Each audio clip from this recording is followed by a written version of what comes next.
Bonjour, chers compatriotes et amis téléspectateurs d'Ubumenyi Impamvu TV, une des chaînes rwandaises qui diffuse des informations pour élucider le peuple rwandais et la communauté internationale sur des problèmes politiques, économiques et sociaux que vivent les Rwandais présentement et dans notre histoire. Ubumenyi Impamvu TV, une des chaînes qui explicite les causes, la raison d'être des problèmes que nous vivons. Moi qui vais vous présenter l'émission de ce jour, le 12 septembre 2024, je m'appelle Innocent Niringimana, je suis le président de la Cour du peuple dans le gouvernement du peuple rwandais en exil. La Cour du peuple, c'est une cour initiée par ce gouvernement pour tenter de construire l'espoir de la justice, longtemps bafoué, piétiné par le régime de Kigali. C'est une cour qui essaie de faire renaître l'espoir des Rwandais, le peuple rwandais, le bas peuple, la masse paysanne piétinée par le régime sanguinaire de Paul Kagame et son entourage et sa famille, qu'un jour, la justice va sonner, qu'un jour, la justice va dire son mot. C'est pourquoi nous nous efforçons de crier haut et fort pour interpeller quiconque qui est animé de la justice, d'équité, de travailler ensemble avec nous pour essayer d'aller de l'avant et de gagner cette bataille. Une bataille pour la justice, une bataille pour les droits du peuple rwandais.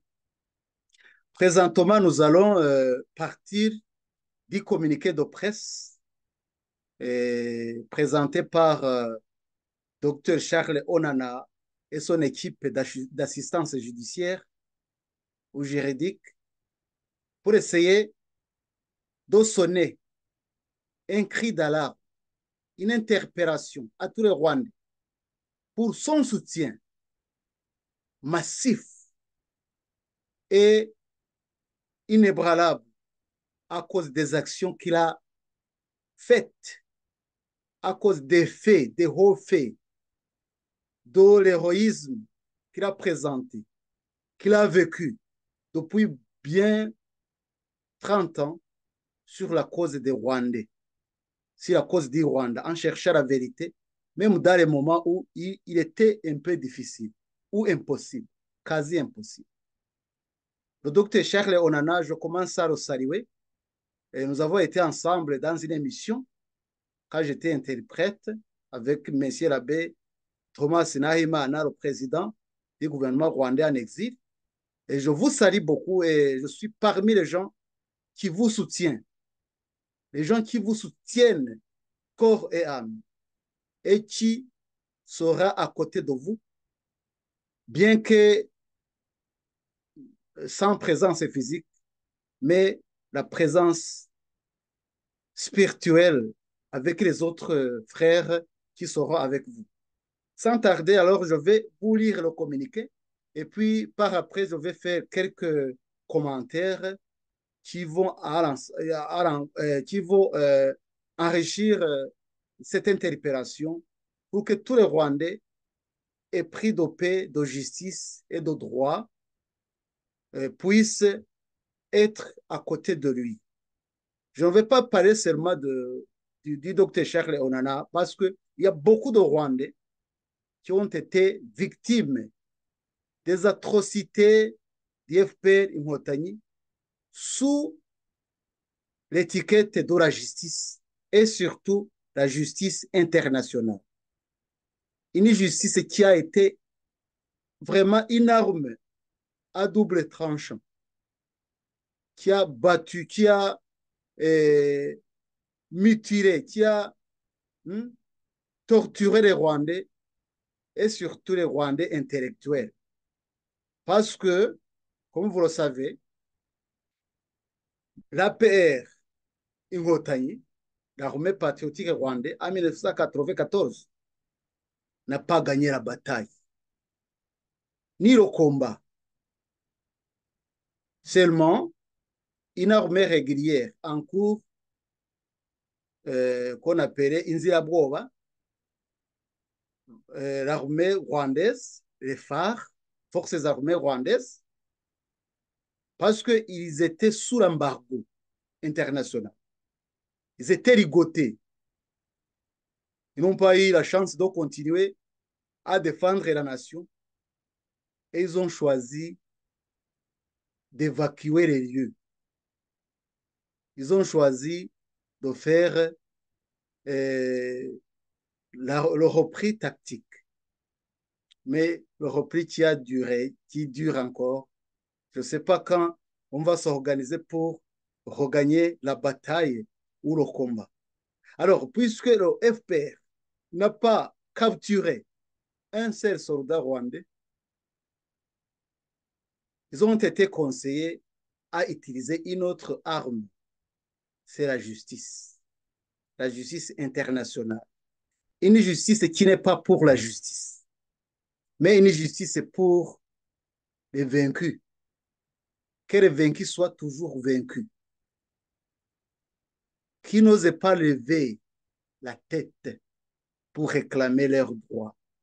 C'est ça l'objectif de tous ces procès, les procès contre les gens, les Rwandais, le docteur Eugène Rwamucyo, qui croupit toujours dans ce genre quoi, de procès, de poursuites pénales.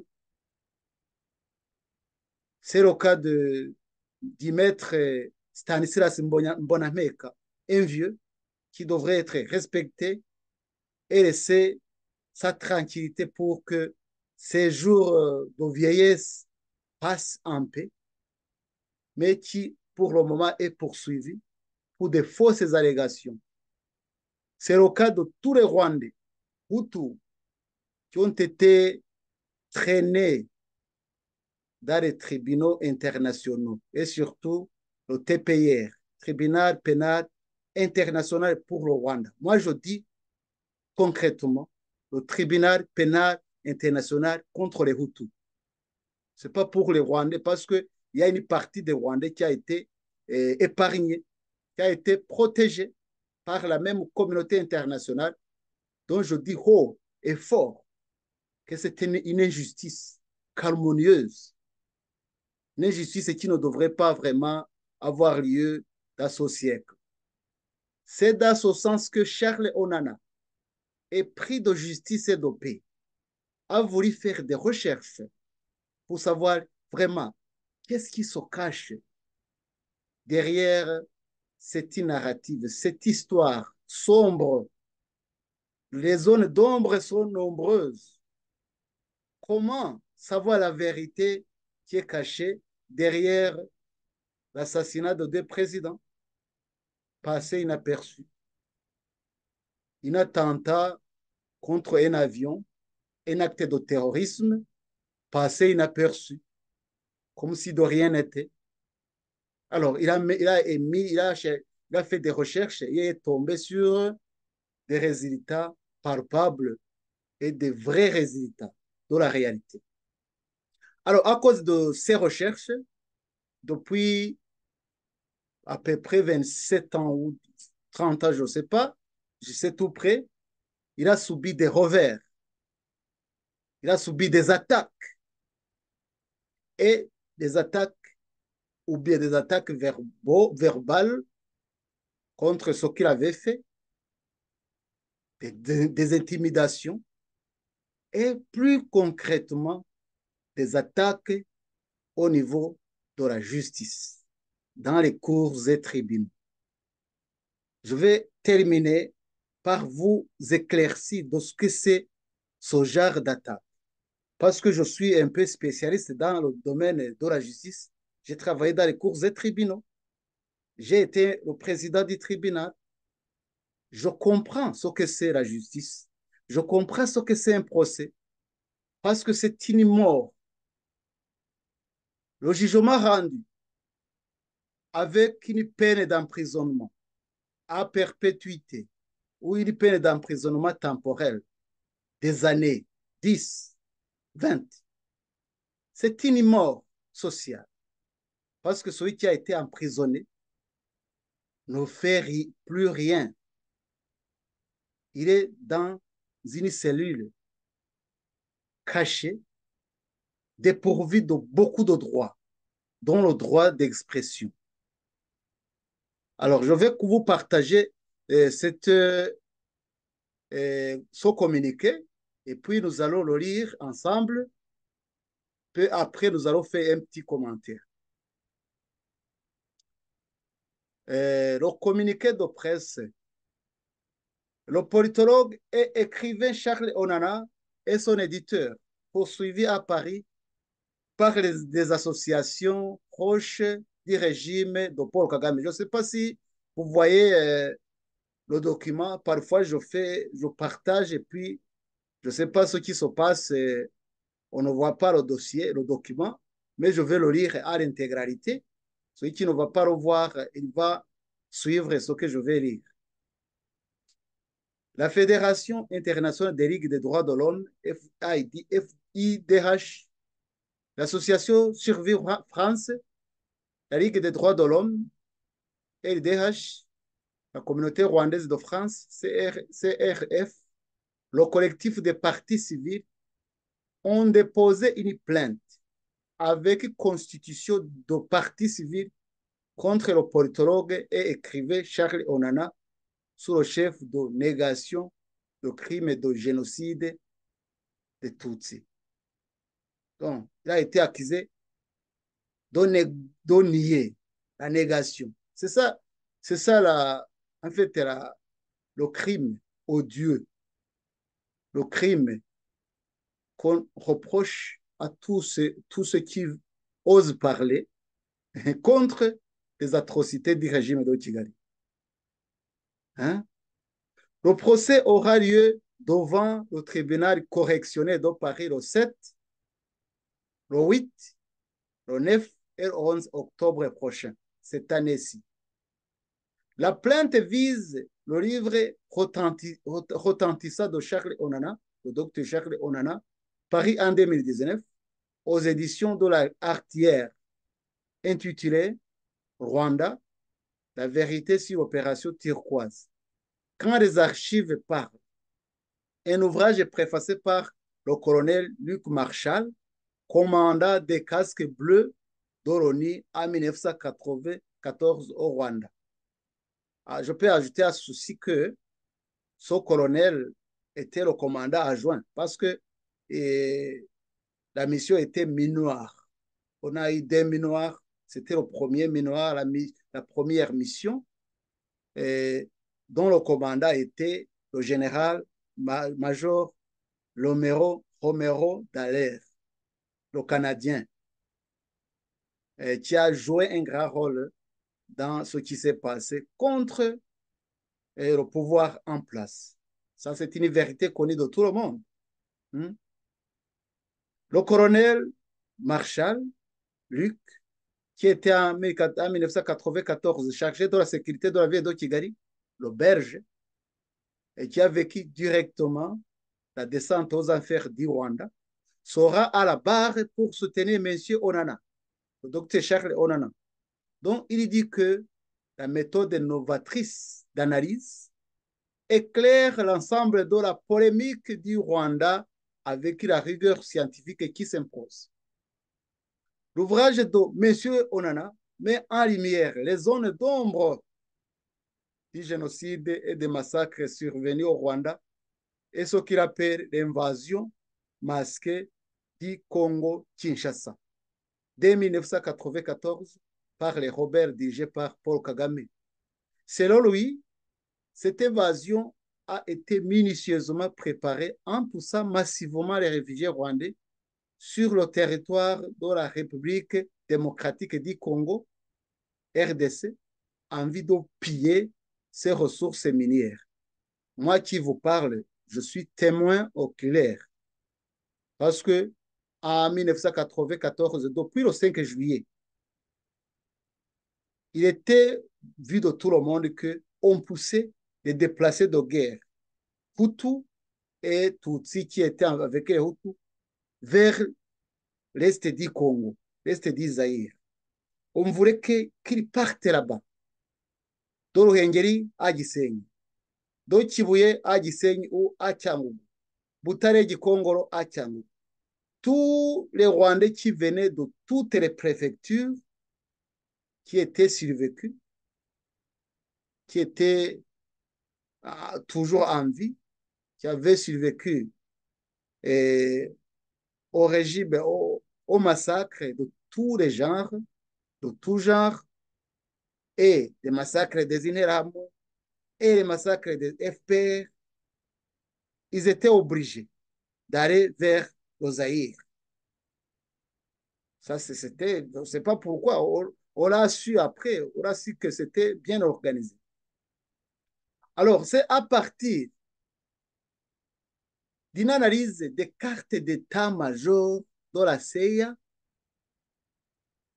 de l'armée belge et de la direction du renseignement militaire français que M. le docteur Charles Onana découvre que l'évasion du Congo avait déjà commencé en 1994 pour se poursuivre en 1997 avec la chute du président Mobutu.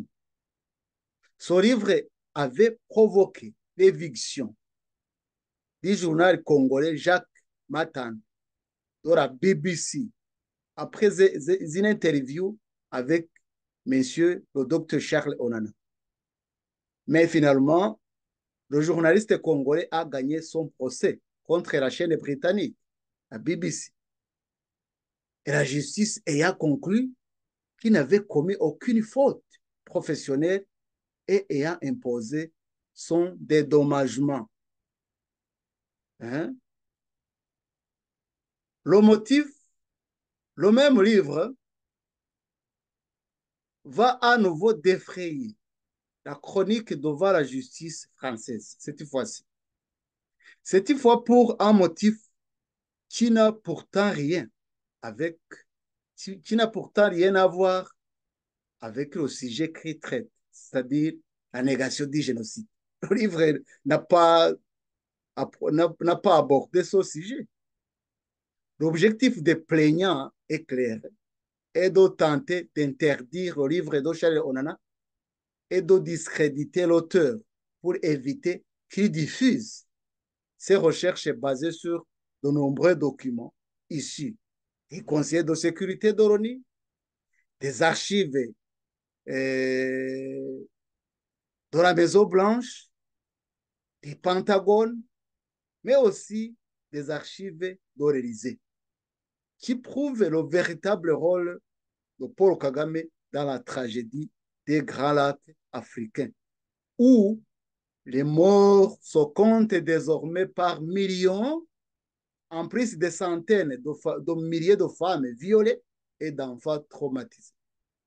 Paul Kagame et l'État rwandais avaient déjà déposé une plainte en 2002 devant la 17e chambre à Paris contre Charles Onana pour son livre intitulé Les secrets du génocide rwandais, co-écrit avec un rescapé Tutsi du génocide de Mouchaïdi, aujourd'hui emprisonné à perpétuité au Rwanda. Pour Kagame et l'État rwandais avaient retiré leur plainte après les efforts des offres de preuves produites par M. Charles Onana et son avocat. Cet ouvrage avait largement été utilisé par les avocats devant le tribunal pénal international pour Rwanda, TPIR. Moi, je dis le tribunal pénal international pour les Hutus, pas le Rwanda. Parce que le Rwanda n'a que les Hutus. Il y a aussi des Tutsis, il y a aussi des Tois. Et parmi eux, tout le monde a été. Il y a des auteurs des massacres qui ont eu lieu de du 1er janvier 1994 au 31 décembre. C'est-à-dire la période qui couvre les poursuites pénales du tribunal. La compétence matérielle et temporelle de ce tribunal, c'était une année.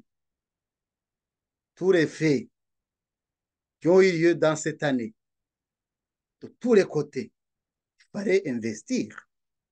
Il fallait faire des poursuites, des enquêtes préliminaires et des poursuites pénales devant les tribunaux, devant le tribunal qui était déjà en cours. Ah, ok, je vais continuer.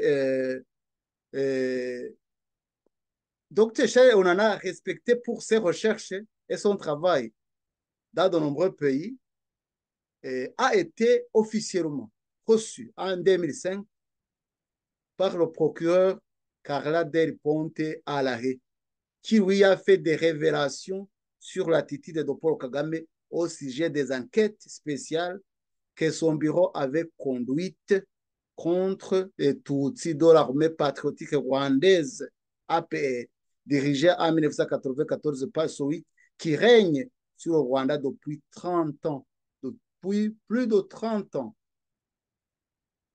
Malgré l'image attractive que ce régime parvient à donner à l'extérieur, un consortium de 50 journalistes issus de 17 médias et de 11 pays différents s'est récemment penché sur les pratiques du pouvoir rwandais. Les révélations de l'enquête Rwanda Classified sont sans équivoque. Intimidation, menace ou tentative d'assassinat pour faire taire toutes les voix critiques, que ce soit au Rwanda ou à l'étranger. C'est ce qu'on appelle la répression transnationale.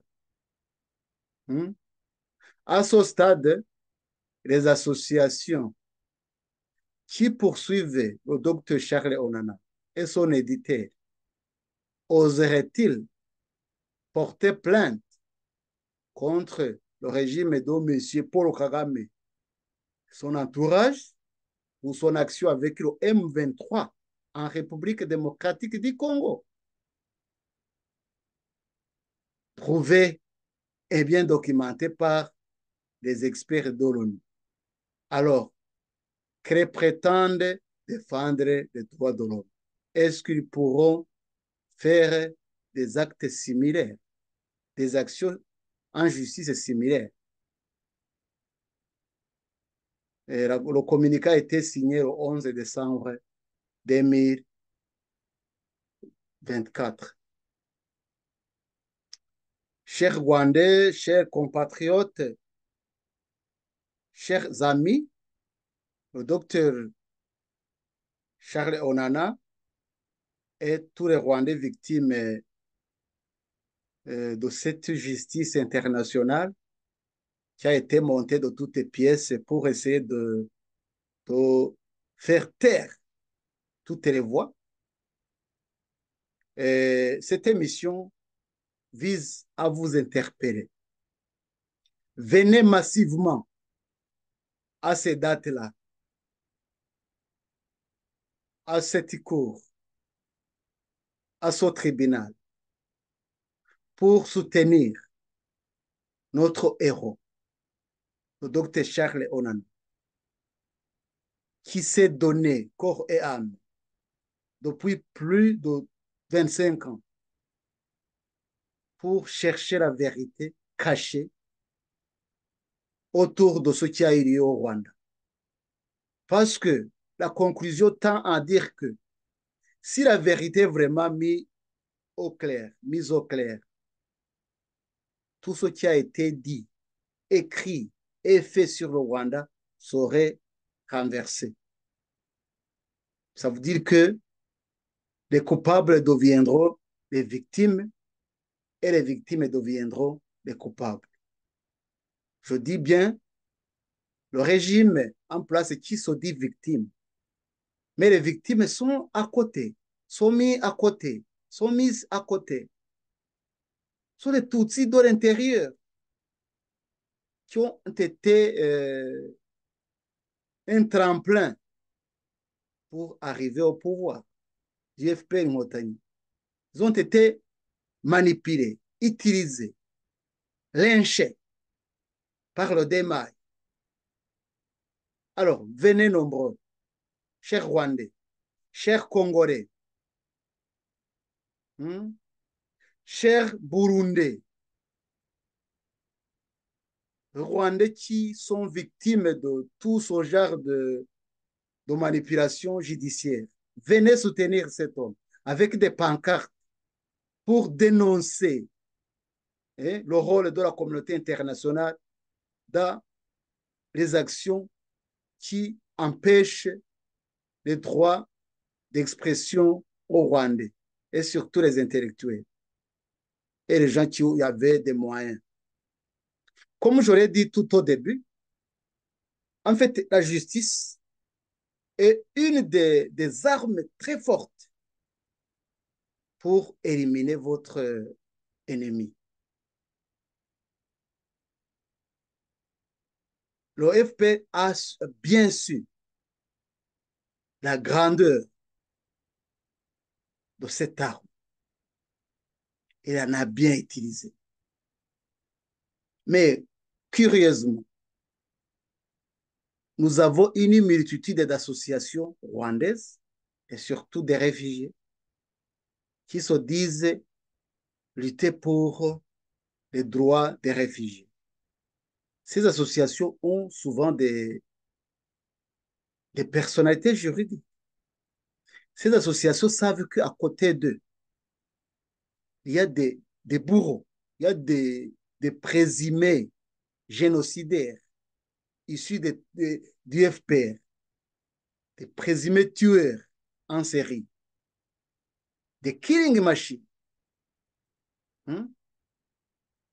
qui vivent en France, en Belgique, en Amérique, un peu partout.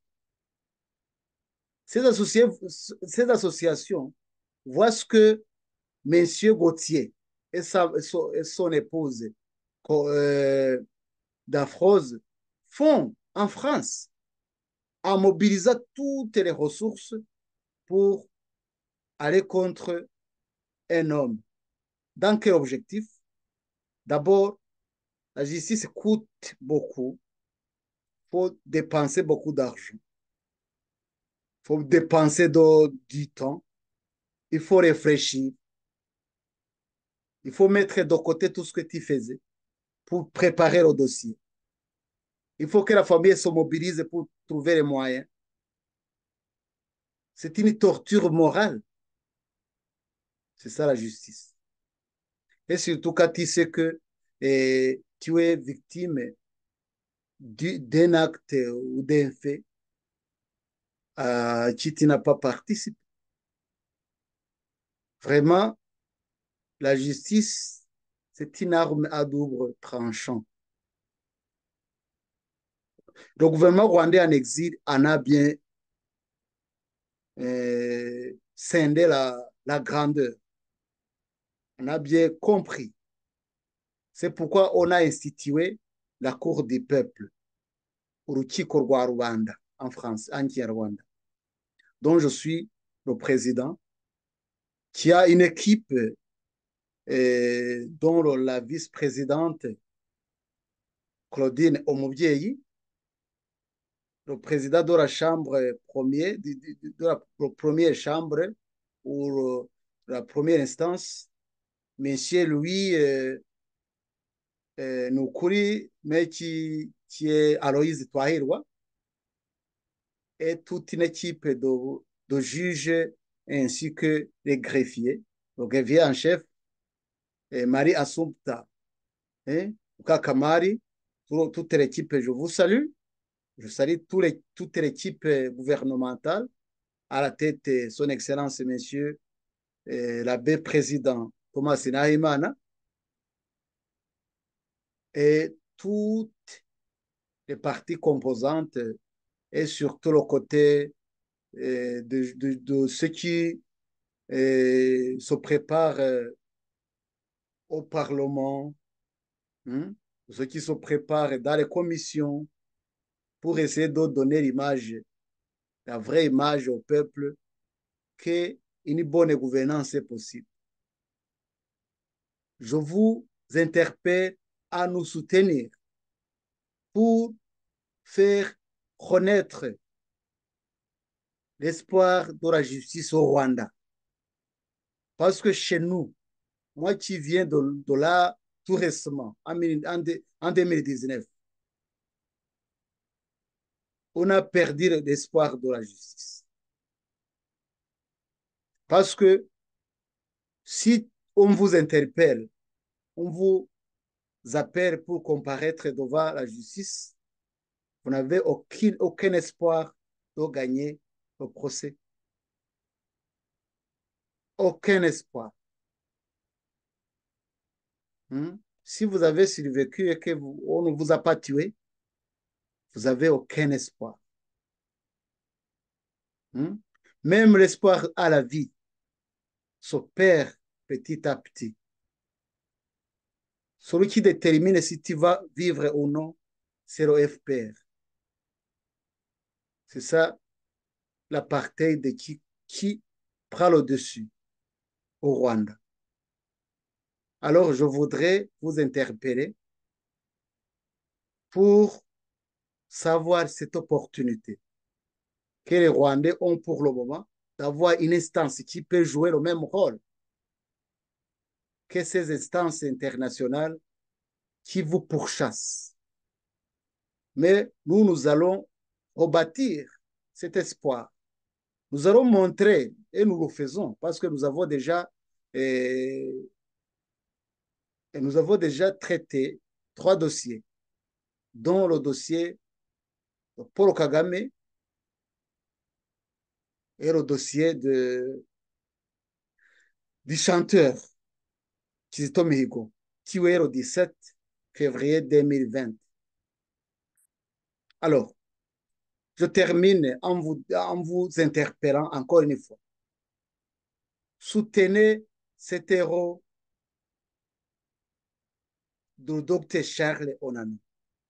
Venez nombreux et cherchez comment montrer à ces juridictions, à ces tribunaux, que l'homme est victime de chercher la vérité, de la vérité qu'il met au clair. Soutenez encore le docteur Eugène Rwamucyo, qui est victime aussi d'un crime qu'il ne sait même pas, qu'il n'a pas commis. Soutenez le maître Stanislas Bonameka, qui est victime d'une infraction qui n'est pas encore constituée, parce qu'on n'a pas de dossier. On attend faire le dossier. C'est le même cas du Fulgence Kaishema en Afrique du Sud. On n'a pas de dossier. Le premier dossier était vide. On est en train de reconstituer notre dossier. Mais curieusement, les gens sont arrêtés et emprisonnés. Soutenez toutes les personnes qui sont persécutées pour être seulement des Hutus ou d'avoir joué un rôle dans les anciens régimes. Alors, je pense que vous m'avez compris et vous allez agir en conséquence en suivant les informations que nous vous fournissons, en suivant les conseils, en suivant la direction, en suivant même la grandeur du dossier, la grandeur du problème, parce que nous jouons avec le feu. Et souvent, nous avons un prétexte, j'ai peur, nous avons peur. Mais nous avons peur pourquoi? Mais il y a 30 ans, 34, plus de 5 millions de Rwandais, Hutus et Tutsis, ont péri à cause des FPR. Et si tu vis encore, ce n'est pas à cause de la faveur, de la pitié du FPR, c'est qu'il y a une raison d'être, impamvu, la raison, mais une impamvu. Il faut savoir pourquoi, la raison d'être. Tu vis encore. C'est pour sauver ton peuple. C'est pour chercher le droit des victimes, les gens qui sont morts, qui crient pour la justice, c'est là où ils sont dans les tombes. Là, ils ont été jetés dans les eaux. Là, ils ont été brûlés dans les fosses communes, comme ma mère à Kinshasa. Non, pas à Kinshasa, à Kisangani, hein? Biaro. Pas seulement ma mère, il y en a beaucoup, beaucoup qui ont été brûlés, vifs, dans les fosses communes. Là, on ne peut pas trouver même les restes. Alors, sachez qu'il faut mettre à côté tout ce qui est victimisation, parce que personne ne vous écoute. Il faut savoir que le monde n'a pas de pitié. Le monde est engagé pour les intérêts. Il faut savoir protéger tes intérêts, protéger ta justice. Cher Rwandais, cher Congolais, cher Burundais, Monsieur Charles Onana, nous sommes ensemble. Les Rwandais vous soutiennent. Les Congolais vous soutiennent. Ils savent vraiment un travail de titan que vous faites pour cette libération totale. Et je vous assure que, quoi qu'il en soit, on va y arriver. Je vous remercie beaucoup et je pense que vous m'avez écouté et nous allons être ensemble à ces dates, pas seulement à ces dates, mais pour les autres événements qui vont suivre, parce que nous devons nous lever en un seul homme pour nous soutenir mutuellement, fraternellement, afin de gagner la bataille qui est à la fin, parce qu'il faut s'engager à l'assaut final. L'assaut final, c'est la justice. L'assaut final, c'est la reconquête de notre droit, droit à notre terre ancestrale, droit à notre liberté d'expression, droit à notre liberté de mouvement, d'aller et sortir du pays librement, la liberté de choisir une appartenance politique, la liberté de choisir notre façon de vivre économiquement, religieusement et même au niveau du loisir. Le FPR a tout banni, il a tout gâché. Il faut nous lever en un seul homme pour savoir que nous jouons avec le feu. Je vous remercie beaucoup et je pense que vous m'avez écouté et nous serons ensemble, nous allons continuer à vivre dans le même, je dirais, même rythme dans cette lutte où le gouvernement rwandais en exil vous dit, unissez-vous, hein? Résistez et libérez-vous. Merci beaucoup.